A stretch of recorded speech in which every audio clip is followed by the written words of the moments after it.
আজ আমরা বেরিয়েছিলাম আই হসপিটালের উদ্দেশ্যে।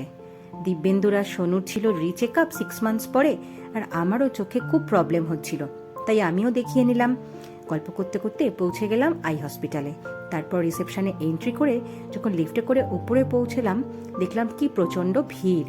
কারণ ছিল সেকেন্ড স্যাটারডেতে বেশিরভাগই সব ছুটি থাকে, দিব্যেন্দুরও ছুটি ছিল, তাই আমরা দেখাতে চলে গেছিলাম।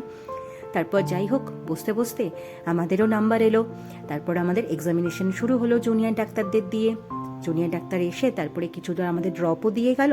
তারপর আমরা চলে গেলাম মেন ডক্টরের কাছে। ওখানে গিয়ে ওনার প্রেসক্রিপশন নিয়ে আমরা একদম চলে গেলাম লেন্সকার্টে।